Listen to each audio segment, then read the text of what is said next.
بسم اللہ الرحمن الرحیم. ویلکم اینڈ السلام علیکم. Grade second year boys, I hope آپ سب خیر خیریت سے ہوں گے اور چھٹیاں تھوڑی سی جو رہ گئی ہیں ان کو انجوائے کر لیں. انشاءاللہ 18 جنوری سے پھر ملتے ہیں. تو جتنا بھی پڑھایا ہوا ہے وہ سب کو یاد اچھے سے کرنا ہے کیونکہ آپ لوگ کی اس کے بعد ریویژن شروع ہو جائے گی اور اس میں آپ نے بہت ٹف ٹائم گزارنا ہے. اس لیے بہتر ہے کہ ساتھ ساتھ تھوڑا سا اپنا آپ کو اسٹڈی کی طرف مائل کریں. تو اسٹوڈنٹس, ہم لوگ جو ہے وہ اپنی ریویژن کر رہے تھے. تو ریویژن میں ہمارا آج کا جو ہے وہ ہم لوگ پڑھیں گے جی یونٹ نمبر 2, یعنی اسلامی جمہوریہ پاکستان کے ابتدائی مسائل کے بارے میں. پاکستان کے ابتدائی مسائل کے بارے میں آج ہم پڑھیں گے جی. پاکستان جو ہے وہ 14 اگست 1947 کو قائد اعظم کی بہت زیادہ کوششوں کی وجہ سے مارز وجود میں آیا. اور پاکستان کا اسٹوڈنٹس جو مارز وجود میں آنا تھا یہ 20ویں صدی کا ایک بہت بڑا کارنامہ تھا. اور مسلمانوں کی یہ جو ریاست ہے دنیا کے نقشے پہ مسلمانوں کی سب سے بڑی مملکت تھی اور یہ برصغیر کے مسلمانوں کی مسلسل قربانیوں کا ثمر تھا کہ مسلمانوں کو ایک آزاد ملک میں سانس لینے کا موقع فراہم ہوا. لیکن پاکستان تو بن گیا. پاکستان کے جو باشندے تھے ان کے لیے ابھی بھی نئے امتحان کا آغاز تھا, کیونکہ جو ہندوستان کی غیر مسلم آبادی خاص طور پہ جو کانگریس تھی وہ پاکستان کے قیام کی سخت مخالف تھی. اور صرف وہی نہیں بلکہ انگریز بھی آخر وقت تک پاکستان کے قیام کی مخالفت کرتے رہے. پاکستان تو بن گیا لیکن جو ہندو لیڈرز تھے اور جو کانگریس کے رہنما تھے انہوں نے کیا کیا کہ پاکستان کے بنتے ہی پاکستان کے خلاف سازشوں کا جال بننا شروع کر دیا. اور اصل میں بات تو یہ تھی نا کہ جو کانگریس کے لیڈر تھے وہ صرف خانہ جنگی کی ڈر کی وجہ سے ہی انہوں نے پاکستان کو بننے دیا تھا, ورنہ وہ کبھی بھی پاکستان بننے نہ دیتے. اور انہوں نے پھر کیا کیا کہ مسلمانوں کو پاکستان کے بننے میں بہت سی ایسی رکاوٹیں انہوں نے ڈالی کہ بننے کے بعد بھی ایسے مسائل پیدا کر دیے کہ پاکستان جو ہے ان میں الجھ جائے, اور الجھنے کے بعد اگر وہ نہ کوئی حل نکال سکے تو وہ کہ ہر صورت میں وہ یہ کوشش کرے کہ میں دوبارہ ہندوستان میں شامل ہو جائے. اور وہ لوگ چاہتے ہی یہی تھے کہ پاکستان کو ہم ایسے مسائل میں الجھا دیں گے کہ وہ دوبارہ سے کوشش کرے گا کہ میں ہندوستان میں شامل ہو جاؤں. لیکن جو ہندوؤں کے یہ جتنے بھی ناکام عزائم تھے ان سب کو ہم لوگوں نے کامیاب نہ ہونے دیا.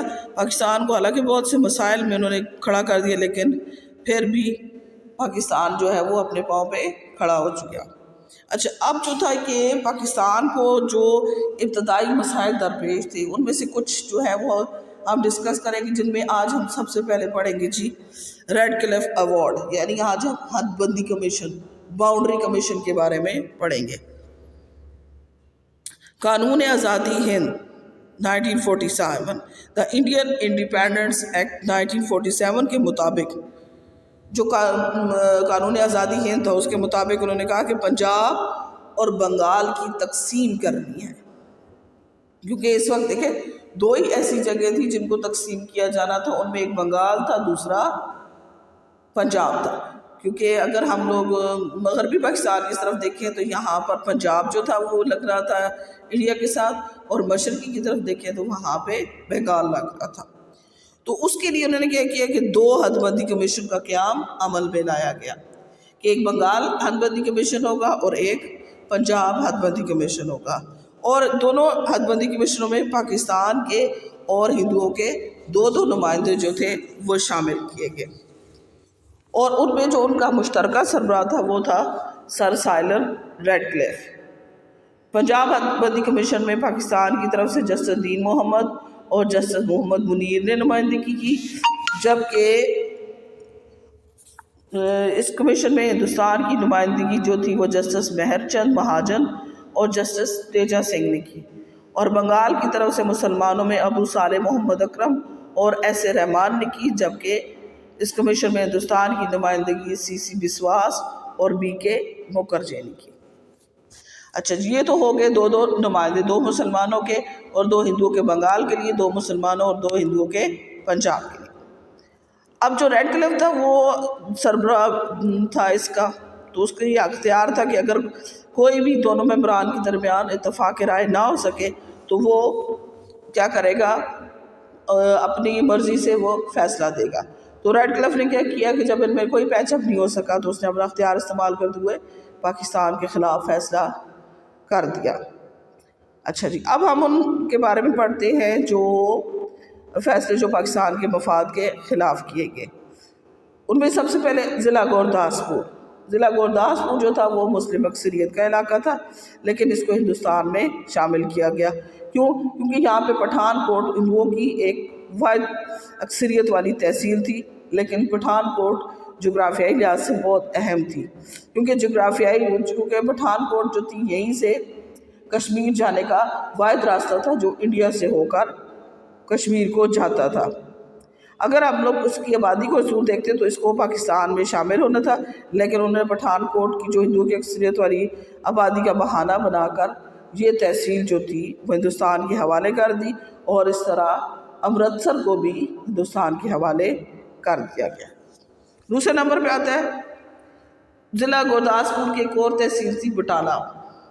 بٹالہ کی 70% مسلمان آبادی تھی اور پاکستان کے ساتھ جغرافیائی لحاظ سے بھی ملی ہوئی تھی۔ اس میں جو عیسائی آبادی تھی اور مخصوص طبقے تھے وہ بھی پاکستان کے ساتھ شامل ہونا چاہتے تھے، لیکن انگریزوں کی گٹھ جوڑ کی وجہ سے پاکستان کو ان علاقوں سے محروم کر دیا گیا۔ فیروز پور اور زیرہ کی تحصیلیں بھی متنازع تھیں۔ جسٹس منیر ان تمام علاقوں پر بحث کرنا چاہتے تھے، لیکن ریڈ کلف نے اس کو انکار کر دیا کہ نہیں، ان پہ بات کرنا فضول ہے، یہ پہلے ہی ہندوستان کے حوالے جو ہے وہ کہ پاکستان کا فیصلہ ان میں ہو چکا ہے، اس لیے یہ تحصیلیں لیکن کیا ہوا کہ بعد میں یہ تحصیلیں ہندوستان کے حوالے کر دی۔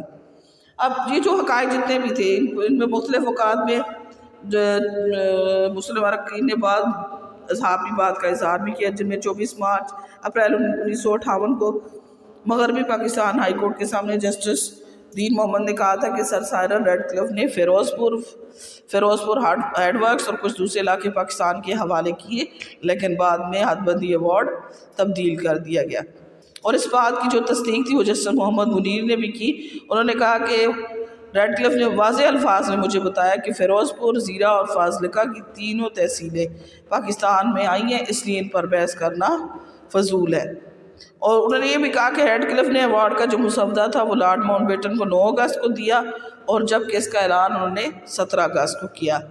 اور جو غیر تبدیل جو تھا ایوارڈ تھا، اس میں فیروز پور اور زیرہ کی تحصیلیں پاکستان میں شامل تھیں، لیکن تبدیل شدہ ایوارڈ میں یہ علاقے بھارت کے دے دی گئے، اور ظاہر سی بات ہے یہ تبدیلی 9 اگست اور 17 اگست کے درمیان کی گئی تھی۔ ٹھیک ہو گیا۔ اب نیکسٹ آ جاتا ہے ہمارے پاس بنگال۔ بنگال میں سب سے اہم اور متنازع علاقہ تھا کلکتہ کا۔ یہ نہ صرف صوبہ بنگال کا دارالخلافہ تھا بلکہ ایک صنعتی، تجارتی، تعلیمی مرکز کے علاوہ ایک بندرگاہ بھی تھی۔ ایک طرف تو شہر میں کل مسلم آبادی کا 1/4 حصہ تھا، شہر کے نواحی علاقوں میں کلکتہ کی شہری زندگی اور بندرگاہ کا اہم حصہ تھا، وہاں مسلمانوں کی اکثریت تھی۔ دوسری طرف جو اس کی مکھ شیڈول کاسٹ تھی وہ بھی مسلمانوں کے ساتھ شامل ہونا چاہتی تھی، لیکن اس کے باوجود کلکتہ کو ہندوستان کے حوالے کر دیا گیا، اور اس کے ساتھ ساتھ کلکتہ کے ساتھ ساتھ مسلم اکثریت ضلع جات مرشد آباد اور نادیہ کو بھی ہندوستان کے حوالے کر دیا، اور یوں تقریباً 15,500 مربع کلومیٹر کا علاقہ جو کہ 3.5 ملین مسلمان آبادی پر مشتمل تھا وہ مشرقی بنگال کو دے دیا گیا، اور مشرقی بنگال سے انتظام تھا مشرقی بنگال سے علیحدہ کر کے مغربی بنگال کے ساتھ ملا دیا۔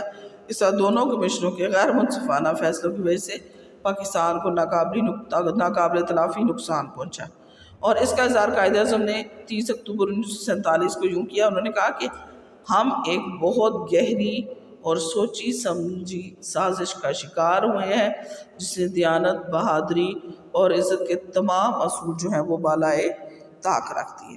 اچھا، اب یہ دیکھیں یہ نقشہ آپ کو جو نظر آ رہا ہے، اس میں ہم لوگ وہ علاقے جہاں پہ مسلمان جو ہے ہندوستان کے پاس چلے گئے۔ نیچے آپ علامات میں دیکھ رہے ہیں کہ دیکھیں یہاں پہ یہ جو بنا ہوا ہے یلو کلر کا جو ہے، جس میں یہ سب سے پہلے وہ علاقے جس میں ہندوستان نے زبردستی کیا. نمبر 2 پہ سرکل بنا ہوا ریڈ کلر کا کہ تقسیم کے وقت جو علاقے ہندوستان کے حوالے ہوئے, اور نمبر 3 پہ سٹار ہے متنازع علاقے, اور شہر ہے بلاک میں شہر دیے ہوئے ہیں.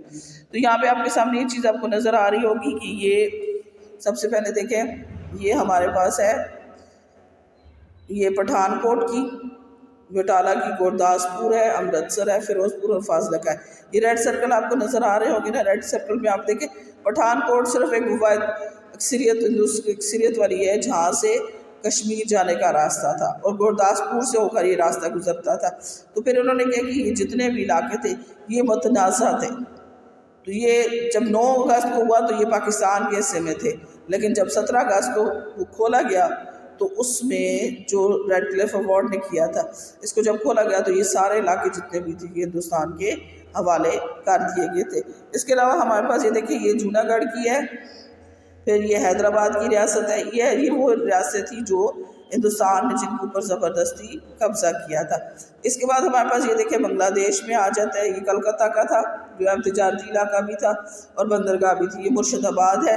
یہ علاقے بھی زبردستی جو تھے یہ ہندوستان میں شامل کر دیے گئے تھے. ٹھیک ہے اسٹوڈنٹس, آج ہم لوگوں نے یونٹ نمبر 1 جو تھا اس کو پڑھا. اس میں ہم لوگوں نے آج جو ہے وہ ریڈ کلف ایوارڈ کے بارے میں پڑھا. امید ہے آپ کو اس کی سمجھ آ گئی ہوگی, اور اپنا بہت خیال رکھیے گا. اوکے اسٹوڈنٹس, اللہ حافظ.